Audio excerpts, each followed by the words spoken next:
안녕하세요. 서울에 살고 있는 39살 주부입니다. 결혼하는 여자라면 시월드 무시할 수 없죠.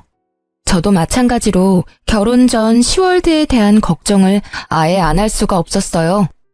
저도 당할 각오를 하고 결혼하게 된 거였는데요. 역시나 저도 피해갈 수 없었습니다. 왜냐하면 시어머님이 될 분이 정말 대단한 분이거든요. 보통 결혼하기 전에 시어머님을 한번 찾아뵙잖아요. 전 결혼 전 시어머님을 뵙는 순간 나 시집살이 예약됐구나 라는 것을 단번에 느낄 수 있었습니다. 제가 어떤 시월드에서 결혼 생활을 하게 됐는지, 제가 얼마나 답답한 삶을 살았는지 털어놓고 싶어 결국 사연을 보내봤어요. 남편과 전 결혼할 때 양가 부모님께 도움을 받지 않았어요. 사실 제 친정 부모님께서 맏딸 시집 보낼 때 시댁에서 기죽을 일 없도록 가전제품이나 집 구입할 때 돈을 보태주고 싶다고 하셨어요.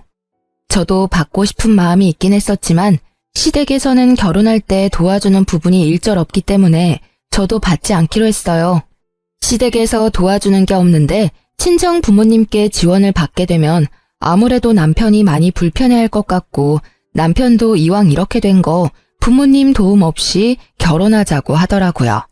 그래서 그렇게 하기로 결정했었죠. 근데 전 결혼을 준비하는 과정에서 시어머님의 태도 때문에 엄청 열받았었어요. 시어머님의 간섭이 너무 심했기 때문인데요. 웨딩드레스 고르는 것부터 신혼집 구하는 것까지 하나하나 본인 스타일 위주로 고르려고 하더라고요. 처음엔 듣는 척만 하고 제 주관대로 진행했는데 왜 본인 말을 듣지 않냐고 화내시더라고요. 이 웨딩드레스가 너한테 어울린다니까? 왜 말을 안 듣니? 어머님이 고르신 게 이쁘긴 한데 너무 비싸기도 하고 제 체형에 어울리지도 않아요. 제가 고른 게 어머님이 고른 것보다 가성비가 좋기도 하고 제 체형에 딱 맞아요. 이왕 하는 결혼식 비싼 드레스 입고 하면 좋잖아. 요즘 애들 어른이 얘기하면 듣는 척이라도 해야 하는데 본인들 말이 무조건 맞다고 우기는 거 보면 짜증나 정말. 엄마, 우리가 결혼하는 거야. 누가 보면 나랑 엄마가 결혼하는 줄 알겠네. 우리가 결혼하는데 사사건건 엄마가 왜 이거 해라 저거 해라 하냐고. 그리고 드레스 입는 건 미진이가 입는 건데 엄마가 왜 간섭이야? 본인한테 어울리는 드레스는 미진이 본인이 제일 잘 알겠지. 누가 봐도 이 드레스가 훨씬 이쁘니까 그렇지. 그건 엄마 취향인 거고 미진이도 취향이란 게 있어. 계속 옆에서 이래라 저래라 할 거면 더 이상 따라오지 마. 내가 결혼 먼저 해본 사람으로서 조언 한번 한 건데 그걸 무시해버리네. 엄마, 옛날이랑 지금이랑 같냐고. 여기서 한마디만 더 하면 엄마 그냥 집에 가. 엄마가 지금 하는 건 조언이 아니고 태클이야. 나도 엄마 때문에 스트레스 받는데 미진이는 오죽하겠어? 남편이 중간에서 잘 끊어준 덕분에 어머님의 간섭을 더 이상 받지 않을 수 있었어요. 남편이 대신 뭐라고 하지 않았더라면 이 결혼 업고 싶다는 마음이 들었을 거예요. 결혼을 준비하면서 본인이 전부 비용을 내주기라도 하는 것처럼 행동하는 어머님 때문에 스트레스가 정말 많이 쌓였어요. 남편과 결혼한 뒤로 별일이야 있을까 싶었는데 시어머님 한 분 때문에 별의별 일을 다 겪었어요. 일단 저와 남편은 맞벌이 부부인데요. 요즘 시대에 한 사람만 일해서 생활하는 건 무리가 있는 편이잖아요. 저와 남편 모두 일을 그만둘 생각이 없었기에 일을 계속하기로 결정했어요. 근데 어머님이 의외로 제가 일하는 거에 있어서 굉장히 신경 쓰는 것 같아 보였어요. 시어머님들은 요즘 며느리가 일하는 걸 좋아한다고 들었거든요. 자기 아들이 힘들게 일하고 며느리가 집에만 있는다고 하면 썩 좋아하지 않는다고 해요. 아무래도 본인 아들만 혼자 힘들게 일하고 그 번 돈으로 며느리가 같이 쓴다는 것 자체가 마음에 안 든다는 말을 들은 적이 있었어요. 그래서 제가 집에서 전업주부로 일하는 것보다 일하는 걸 좋아하실 줄 알았는데 오히려 자기 아들 기죽을까봐 싫어하는 눈치였어요. 남편과 전 돈을 못 버는 편은 아니에요. 다만 남편이 아무래도 저보다 사회생활을 늦게 하기도 했고 제가 남들에 비해 사회생활을 좀 일찍 한 편이기도 했어요. 그래서 제가 남편보다 조금 더 월급이 높아요. 그리고 친정집이 좀 사는 편이거든요. 근데 어머님께서 친정집이 여유 있는 것과 제가 돈을 잘 버는 걸로 트집을 잡더라고요. 미진아, 너가 연봉이 얼마라고 했지? 네? 어머님 그건 왜요? 너가 우리 아들이랑 결혼했을 때 정확히 반반하기로 먼저 제안했었다며? 아, 네. 그러긴 했는데 그이도 그러길 원했어요. 제가 먼저 말을 꺼낸 건 맞지만요. 근데 갑자기 왜요? 너가 우리 아들보다 돈 많이 버는 걸로 알고 있는데 그러면 너가 조금 더 해왔어야 하는 게 맞지 않나 싶다. 요즘은 남녀 평등을 중요시하는 시대라서 옛날처럼 남자가 더 해와야 한다. 그런 게 없잖아. 너가 돈을 더 벌기도 하고 분명 돈도 그만큼 많이 모아놨을 것 같은데 그럼 가전제품 하나라도 너가 더 해왔어야 하는 게 맞지 않니? 그리고 사돈어른께서 사업하신다고 하지 않았냐? 친정집도 꽤 사는 것 같은데 딸이 결혼한다고 하면 돈 조금이라도 줬을 것 같은데 전혀 안 해줬더라. 그건 어떻게 된 거니? 어머님, 저희는 정확히 반반으로 하기로 약속하고 결혼한 거였어요. 그리고 저희 친정집이 아무리 잘 산다고 해도 우리 힘으로 결혼하기로 했던 거라서 받지 않기로 결정했던 거였고요. 남편이 먼저 안 받았으면 좋겠다고 한 거였어요. 그리고 따지고 보면 어머님도 우리 결혼했을 때 전혀 지원해준 게 없으시잖아요. 아무리 제가 돈을 많이 벌고 친정집이 잘 사는 편이라고 해도 제가 더 많이 돈을 낼 필요까지는 없다고 생각해요. 어머, 내가 도와준 것도 없으면서 오지랖 부렸다는 말로 들린다. 돈 있는 사람이 돈 내고 그러는 거지. 쪼잔하게 딱딱 나누고 그러면 어떡해? 부부라는 애들이 너무 재고 그런다. 애초에 경제권도 한 사람이 다 관리하기로 했던 게 아니라 각자 번 돈은 각자 관리하기로 했어요. 그리고 남편도 누가 더 했느니 안 했느니 그런 걸로 싸우기 싫다고 반반으로 했으면 했고요. 그렇게 약속까지 했는데 친정 부모님한테 돈 받아서 하는 건 아니라고 생각했어요. 있는 것들이 더한다고 너가 딱 그 꼴이다. 우리 아들이 돈 없는 부모 만난 게 죄지 죄야. 미안하다. 내가 돈이 너무 없어서 너희 결혼할 때 단돈 10원도 지원 못 해줘서. 앞으로 너한테 돈 달라는 말도 못 하겠다. 어머님, 너무하세요. 앞으로 돈 문제로 꼬투리 안 잡았으면 합니다. 결혼이 아무리 집안 대 집안이라고 해도 양가 부모님께서 도움을 준 게 아니라면 이렇게 하나하나 트집도 잡아서는 안 된다고 생각해요. 그리고 저희 친정집이 돈이 많은 건 맞지만 제가 많은 게 아니잖아요. 그건 오로지 부모님 돈입니다. 어머님이 자꾸 저희 친정집 걸고 넘어지는 거 듣고 싶지 않고 앞으로 친정집 얘기하시면 저 가만히 듣고만 있지 않을 거예요. 야, 시어머니로서 할 수도 있는 말을 왜 이렇게 안 이꼽게 듣니? 너 이제까지 그렇게 배워가며 살았니? 이제 막 시집 온 애가 못하는 말이 없네. 말 따박따박 대꾸하는 것 봐. 이제 너 남편도 아주 잡아먹겠다 얘. 제가 잘못한 부분이 있으면 이렇게 말하지도 않죠. 제가 잘못하지 않는 일로 트집 잡으시면 저도 할 말은 하겠습니다. 어머님과 대화할 때마다 이런 식으로 돈으로 시작해서 돈으로 끝날 때가 많았어요. 제가 돈을 좀 벌고 친정집이 잘 사는 편이니까 콩고물 떨어질 게 없나 생각할 때도 많았고요.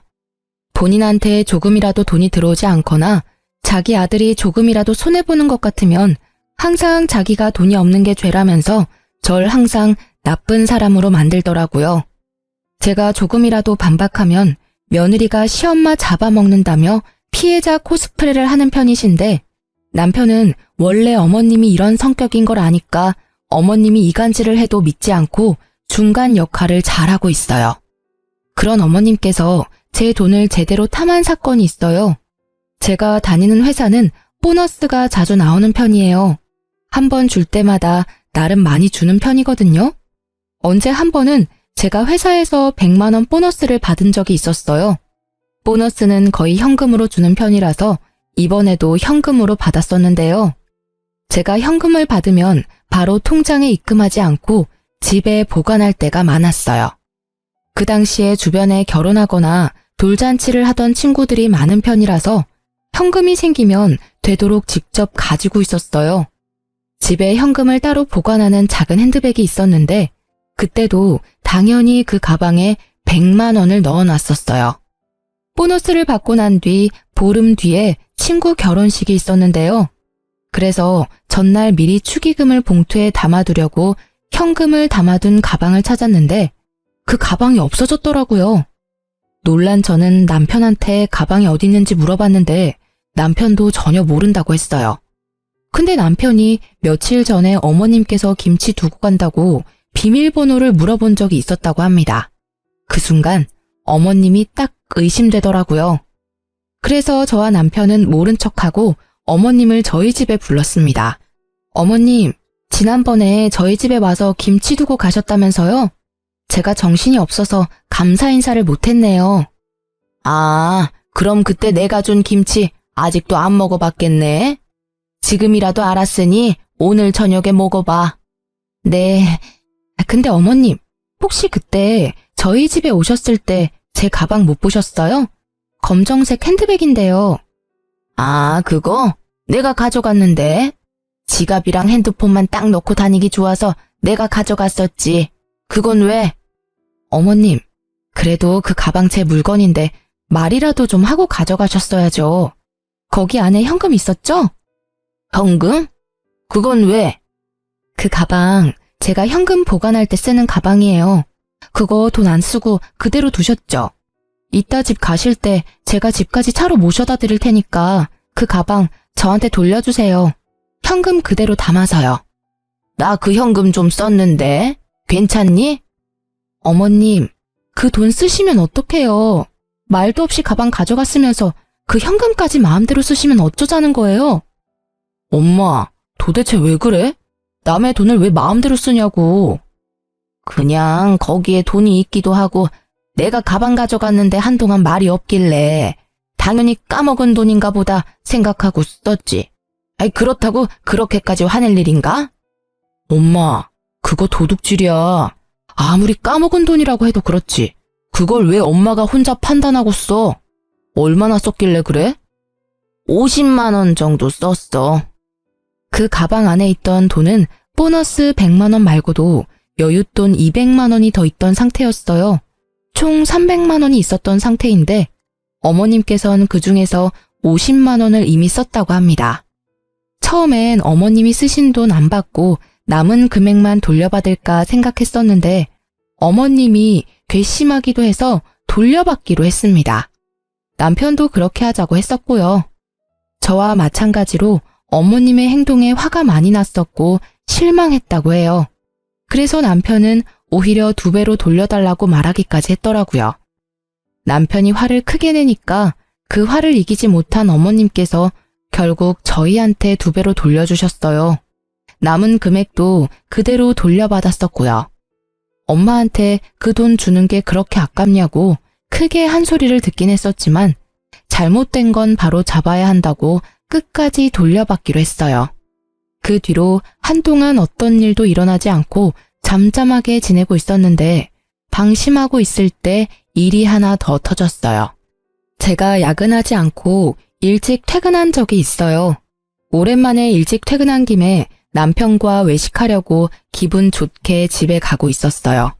집 근처에 도착한 순간 아파트 정자에 앉아 계시던 동네 아주머니가 저한테 다가오더니 갑자기 제 등짝을 때리면서 욕을 하기 시작했어요. 이 여자야, 너 재작년에 여기 이사 온 년이지? 여기가 어디라고 너 같은 개집년이 이 동네로 이사를 와?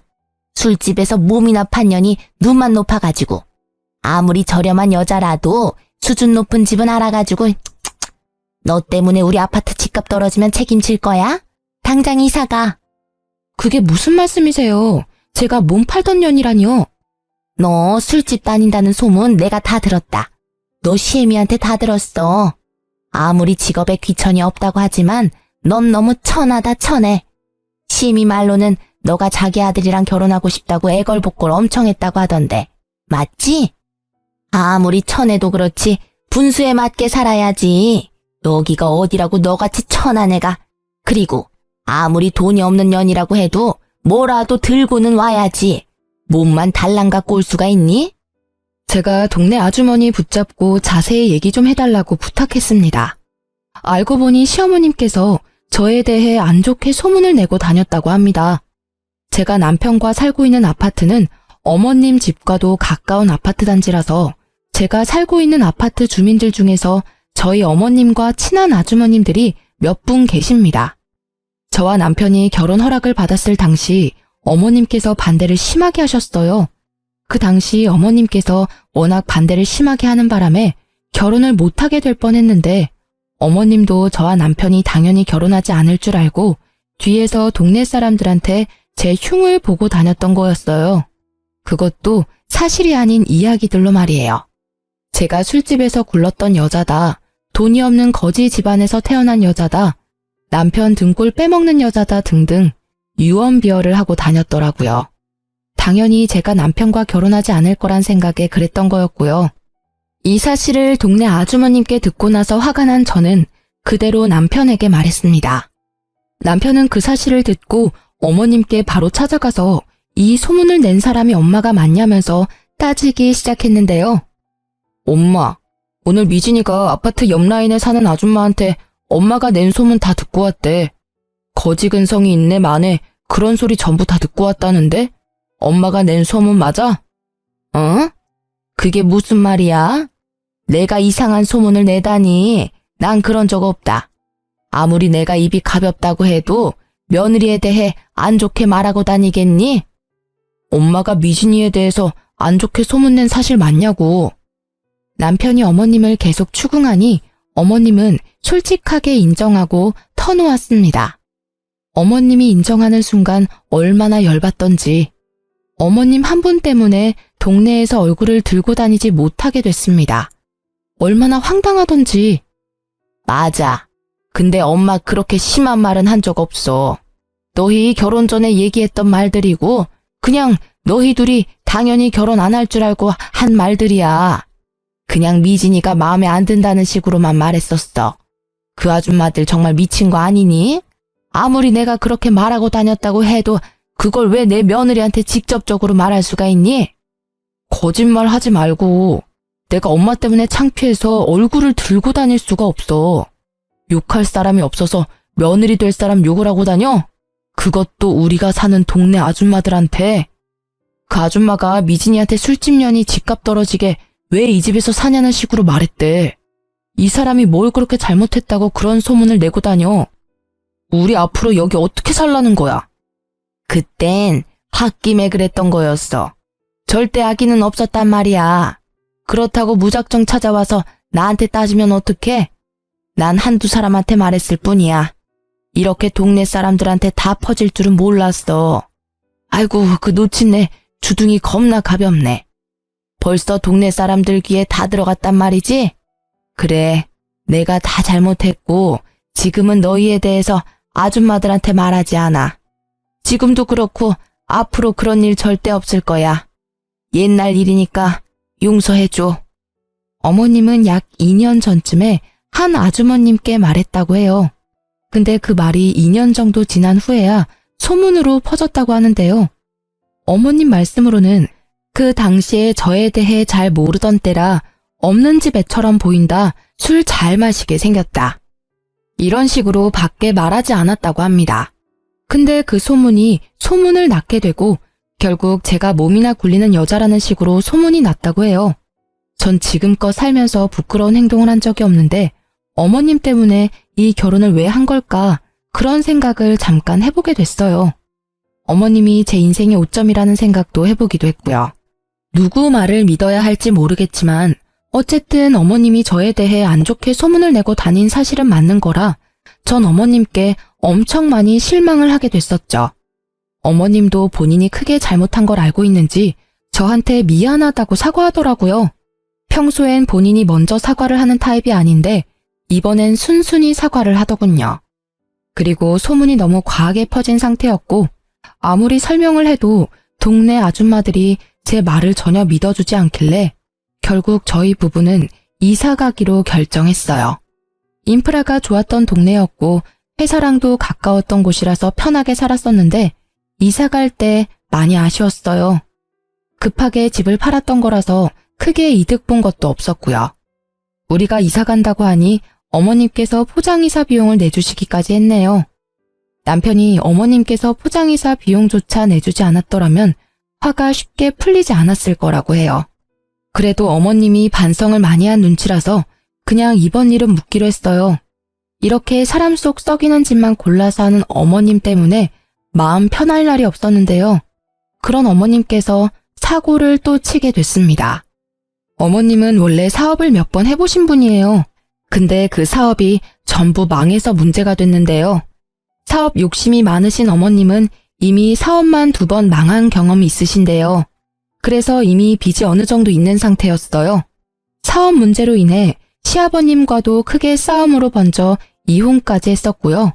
그래도 저와 남편이 결혼하기 전에 있었던 일이었고 어머님은 그 이후로 절대 사업을 하지 않겠다고 다짐을 했다고 해요.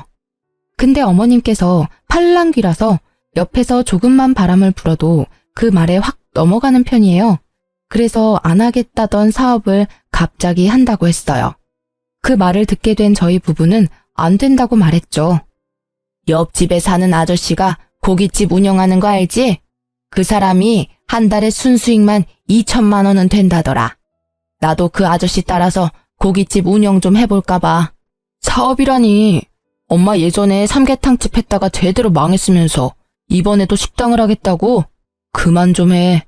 엄마 지금 사업 때문에 생긴 빚도 다 못 갚은 상태면서 또 사업을 하겠다고? 내가 봤을 때 엄마 사업에 소질 없어. 그러니까 그냥 가만히 좀 있어. 그 아저씨 말대로 하면 돈 많이 벌 수 있는데? 엄마 말만 믿고 나한테 투자 좀 해줘. 엄마 예전에 사업하겠다고 나한테 2천만 원 빌려갔었잖아. 그것도 아직 갚지 않았으면서 지금 또 빌려달라고? 나 절대 안 빌려줘. 딱 한 번만 믿어줘. 엄마 이번에 잘할 자신 있어. 옆에서 도와주는 아저씨도 있으니까 걱정 안 해도 돼. 결국 저희는 어머님께 3천만 원을 빌려주기로 했습니다. 예전에 남편이 2천만 원 빌려준 것도 있어서 어머님이 나중에 5천만 원 모두 갚는다고 하더라고요. 그리고 얘기를 들어보니까 저희한테 돈 빌린 거 말고도 주변 친구들께 1,000만 원, 2천만 원 이런 식으로 돈을 빌린 모양이에요. 그렇게 해서 빌린 돈만 억이 넘는다고 들었어요. 분명 어머님이 최대한 빠른 시일 내로 사업을 시작한다고 했는데 몇 달이 지났는데도 아무런 소식이 없더라고요. 그래서 어머님께 따로 연락을 드리게 됐어요. 어머님, 사업 준비는 잘 돼가세요? 아무런 말씀이 없으시길래 걱정돼서 전화드렸어요. 어? 아니 그게 사업 안 하기로 결정했다. 사업이 애들 장난도 아니고 너무 성급하게 결정한 것 같아. 네? 그게 무슨 말씀이세요? 사업하겠다고 저희한테 돈도 받아가시고 주변 분들한테 이미 돈도 빌린 상태라면서요. 사실 사업 준비하면서 내 생활비로 쓸 돈이 없었거든. 그래서 내 생활비로 빌린 돈들 조금씩 쓰다가 결국 다 써버렸다. 어쩌면 좋니? 그것 때문에 한동안 머리 아파서 잠도 제대로 못 잤어. 그래서 당장 사업을 못하는 상황인데 어쩌면 좋니? 어머님, 도대체 왜 그러세요? 사업하겠다고 돈 빌린 게 얼마인데 그걸 그 사이에 다 썼다고요? 고작 몇 달 안에 그 많은 돈을 어떻게 다 쓸 수가 있어요?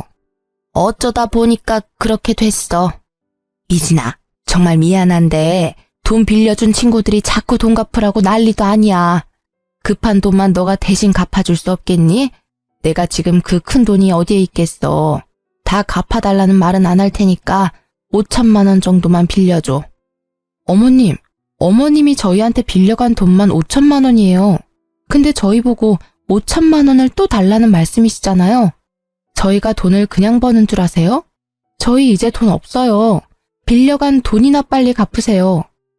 이 늙은 시애미가 그 큰 돈이 어딨겠냐. 넌 내가 불쌍하지도 않니? 어? 어머님, 제가 더 불쌍해요. 따지고 보면 어머님이 제 남편의 엄마이지 제 엄마는 아니시잖아요. 어머님이 절 키워주기라도 했나요? 아니면 저한테 용돈 쓰라고 단돈 1,000원이라도 준 적이 있으신가요? 항상 저한테 받아만 가셨지 정작 어머님은 저한테 해주신 게 전혀 없으시잖아요.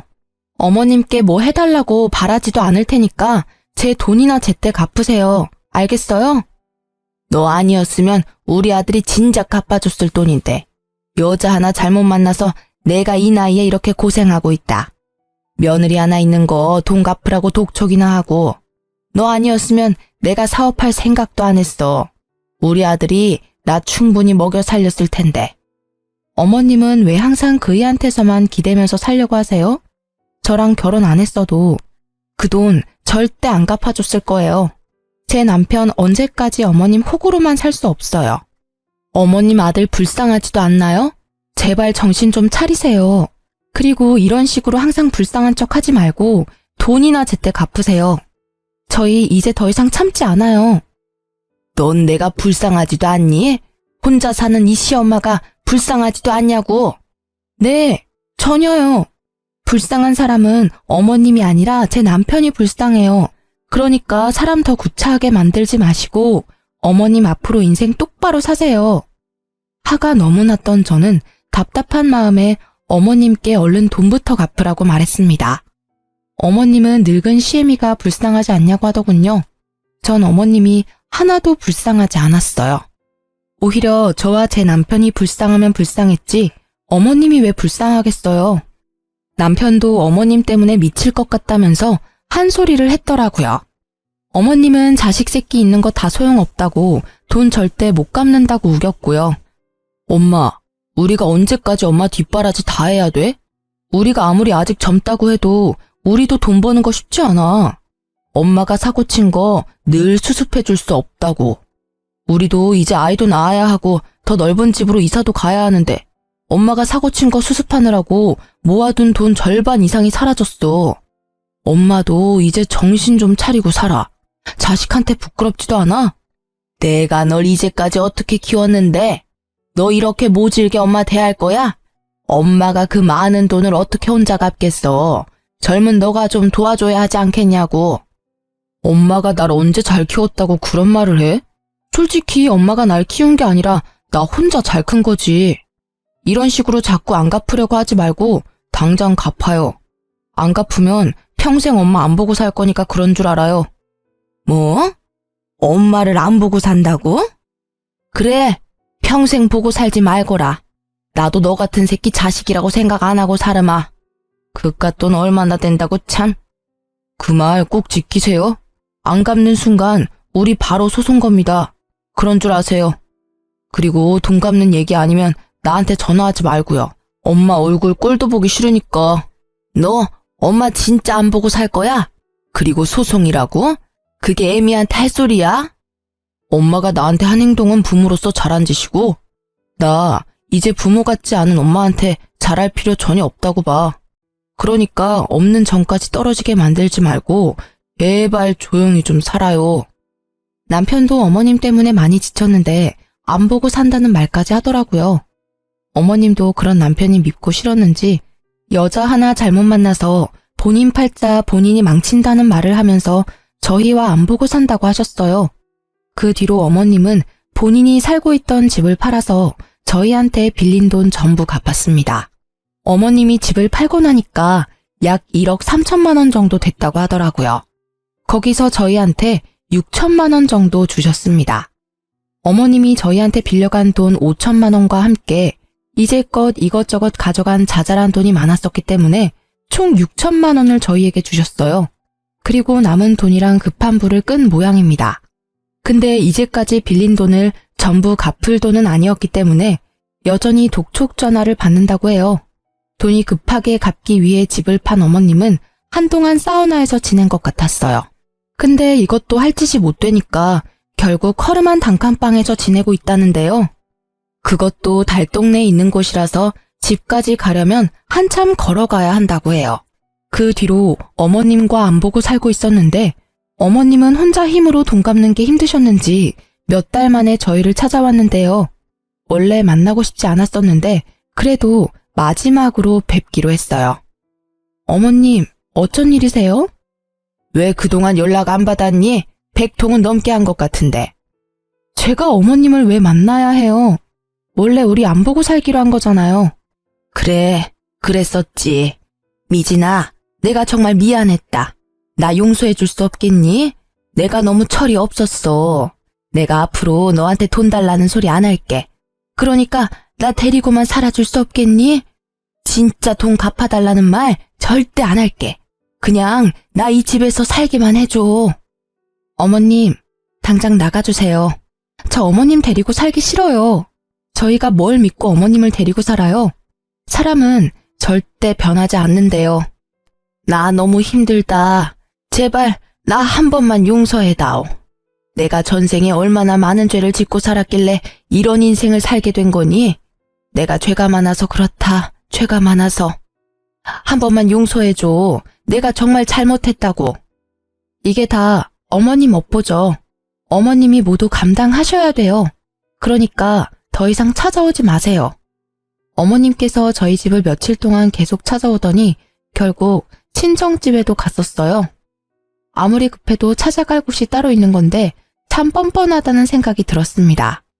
친정엄마도 이미 우리 상황을 알고 있었고 조만간 시어머님이 찾아올 것 같다는 느낌이 든다고 하셨는데 진짜 찾아올 줄은 몰랐어요. 사돈, 안녕하세요. 잘 지내셨죠? 애들한테 들었을지 모르겠는데 제가 요즘 사는 게 너무 빡빡해서 말이에요. 여기가 어디라고 찾아와요? 연락도 없이 무슨 일로 오신 거예요? 애들 말 들어보니까 안 보고 살기로 했다던데. 염치 없지만 돈 좀 빌려줄 수 있을까요? 애들한테 들었다고 하시니까 길게 설명은 안 할게요. 제가 지금 하루하루가 너무 지옥 같아서요. 밥도 굶고 돈은 갚아야 하고 제가 최대한 빠른 시일 내로 갚겠습니다. 이러다가 저 죽게 생겼어요, 사돈. 불쌍한 척하면서 저희 엄마에게 돈을 빌리려고 한 시어머님의 모습 정말 눈뜨고 봐줄 수가 없었습니다.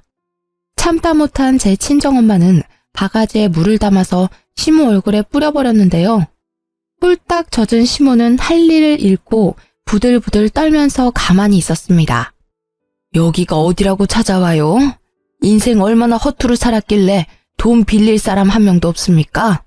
우리 딸이랑 사위 그렇게 고생시켰으면 지금이라도 정신 차리고 일해서 돈 벌 생각이나 하지.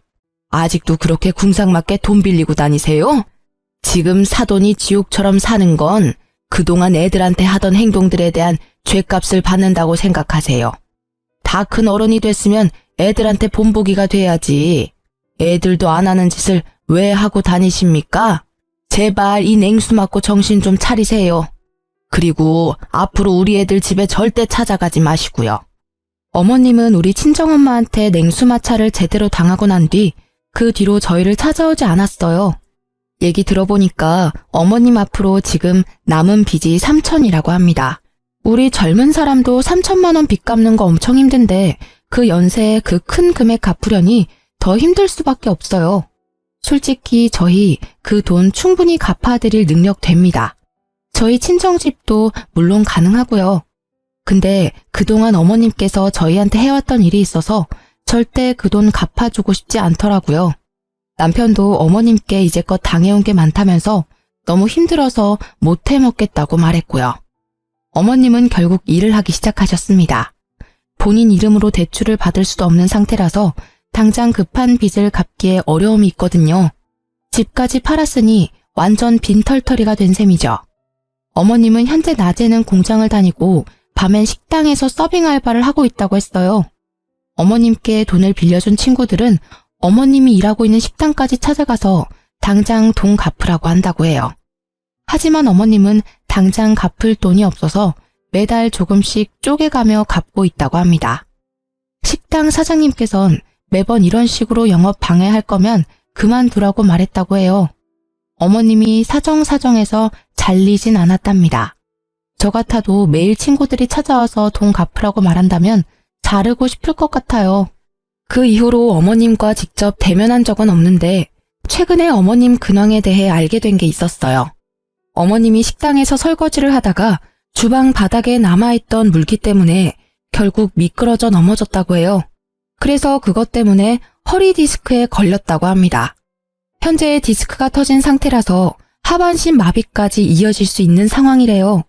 그래서 당장 입원하고 수술을 받아야 하는 상황이라고 하는데요.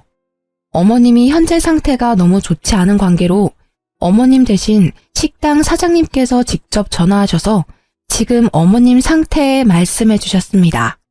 근데 저희와 전혀 상관없는 일이라고 알아서 해결하라고 말씀드렸어요. 그리고 일하다가 다친 거니까 식당에서 알아서 산재 처리를 하라고 말했습니다. 어머님이 일하고 있는 식당 사장님께서도 어머님과 저희 부부관계에 어느 정도 알고 있다고 해요. 그래도 그렇지. 시어머님이 다친 상태인데 그렇게 매몰차게 대해도 되는 거냐고 하더군요. 이제까지 우리 시어머님 자식으로 며느리로서 살아보지 않으면 그렇게 말할 수 없을 것 같아요. 우리처럼 반응이 나오는 게 정상일 겁니다. 매정하다고 생각해도 어쩔 수 없어요. 그리고 제가 허리 디스크를 갖고 있어서 아는데 그거 빨리 치료하지 않으면 큰일이거든요. 결국 움직이지 못하고 누워만 있는다고 하는데 그건 본인이 알아서 해야 할 일이라고 생각해요. 남편도 어머님이 다쳤다는 걸 알고 있어도 크게 신경 쓰지 않았고요. 최근에 시어머님과 이혼하고 조용하게 살고 계셨던 시아버님께 연락이 왔었는데요. 한동안 시아버님과 연락을 못하고 지냈는데 갑자기 시아버님께 연락이 와서 몹시 놀랬어요. 아버님은 저희에게 연락하셔서 무슨 일이길래 너네 엄마가 자기한테까지 연락하게 만드냐고 묻더라고요. 알고 보니까 시어머님이 아버님한테까지 연락을 한 모양이더라고요. 모든 상황을 설명해드렸더니 그 옆에 아직도 정신 못 차렸다면서 그 허리 디스크 수술 절대 시켜주지 말라고 저희한테 단호하게 말씀하시더라고요. 아버님께서 죽든 말든 알아서 하고 빚부터 병원비까지 절대 돈 한 푼 못 준다고, 그리고 지금 잘 살고 있는 애들 앞길 절대 망치지 말고 쥐 죽은 듯이 살라고 경고까지 했다고 합니다. 어머님은 아버님께 죽고 싶지 않다고 사람 한 명 살린다 생각하고 돈 빌려달라고 사정을 했다네요. 근데 아버님은 그런 어머님의 연락을 받지 않고 무시하고 있다고 합니다. 아버님도 어머님과 함께한 결혼 생활이 지옥 같았다고 합니다. 20년 가까이 같이 사는 동안 아버님이 어머님 대신해서 갚아준 돈만 1억이 넘는다고 해요. 그렇게 하지 말라고 한 사업에 대한 욕심을 포기하지 못해서 자주 싸웠다고 하더라고요. 계속 사업은 망하고 중간중간 까먹은 돈이 너무 많아서 결국 지친 나머지 이혼을 결정하게 된 거라고 합니다. 제 남편을 보고 억지로 살아보려고 했었지만 평생 정신 못 차릴 여자라는 것을 제대로 경험하고 결국 이혼을 결정했다고 해요. 처음엔 제 남편 데리고 나올 생각이었는데 어머님이 자기 아들까지 뺏어갈 생각 죽어도 하지 말라고 했었고 기절까지 할 정도였어서 결국 제 남편만 두고 나왔다고 합니다. 그 당시 어차피 남편도 다 큰 상태라서 남편은 어머님 옆에 남기로 결정했고요. 근데 남편은 그때 어머님을 선택한 게 정말 후회가 된다고 하더라고요. 시부는 저희에게 남편도 못 참는 일을 자식이 책임질 필요는 절대 없다고 죄책감 갖지 말고 우리 부부 앞날만 신경 쓰라고 하셨습니다. 최근 어머님의 소식을 듣지 못했어요. 여전히 건강과 빚 때문에 하루하루 지옥 같으시겠죠. 저희 부부는 어머님과 연락을 안 한 뒤부터 모든 일이 잘 풀리기 시작했어요.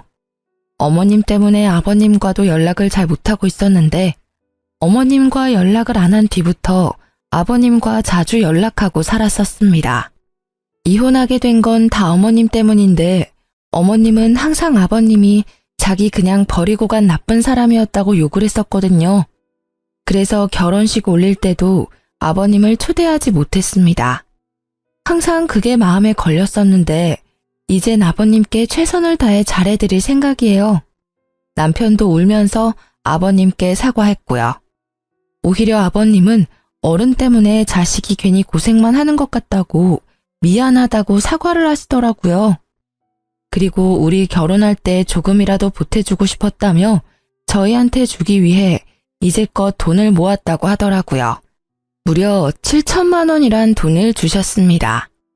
그리고 저희 부부는 아이를 갖게 됐는데요. 아이가 태어난 지 몇 달 되지 않았어요. 아이가 태어나기 전 조금 더 큰 집으로 이사 갔고요. 아버님이 저희에게 7천만 원을 주신 덕분에 수월하게 이사 갈 수 있었어요. 방이 4개인 집인데 아버님과 같이 살기로 했는데요. 처음에 아버님이 같이 사는 걸 피하셨는데 앞으로 저희가 효도 많이 하고 싶다고 사정을 해서 같이 살기로 했습니다. 말은 같이 살기 싫다고 말씀하셨지만 속으로는 많이 좋으셨나 봐요. 맨날 웃음만 가득하시고 우리 아기 돌보는 재미도 많이 있으신 모양이에요. 어머님과 이혼한 후 혼자 사시면서 많이 적적했을 텐데 지금이라도 제 남편과 행복하게 잘 살았으면 합니다. 그동안 해드리지 못한 효도 많이 해드리고 싶어요. 이제 막 태어난 아들도 아버님이 좋은지 남편에게 안겨있는 시간보다 아버님께 안겨있는 시간이 더 많아요. 아버님과 같이 살다 보니 어머님과 살았던 시간이 정말 최악이었다는 걸 몸소 느낄 수 있었습니다. 진작에 아버님을 모시고 살 걸 후회하기도 했고요. 남편은 지금까지 어머님과 같이 살았던 시간이 정말 지옥 같았고 힘들었다고 말합니다. 그동안 아버님께 자주 연락을 못 드린 게 정말 후회스럽다고 하고요. 아버님은 항상 아들이 그리워서 울었다고 하시는데 그 말을 듣는 순간 저희 부부는 많이 울었습니다. 다른 집 시어머님도 제 시어머님처럼 다 이러시는 건지 모르겠지만 전 제대로 시집살이를 겪었네요. 남편은 외동아들이라서 모든 걸 다 책임져야 한다는 책임감이 강했는데 그 책임감 이제 느끼지 않아도 돼서 너무 행복하다고 합니다. 앞으로 남편, 아버님, 저와 제 아이 이렇게 넷이서 남은 인생 잘 살 생각입니다. 지금도 물론 잘 지내고 있고요. 저처럼 시어머님 때문에 많은 고생을 한 분이 계시다면 참지 마시길 바래요. 아무리 결혼이 집안 대 집안이라고 해도 시부모님이 아무리 남편의 어머님이라고 해도 아닌 건 아니라고 확실히 행동할 필요가 있어요. 지금까지 제 사연 들어주셔서 감사해요.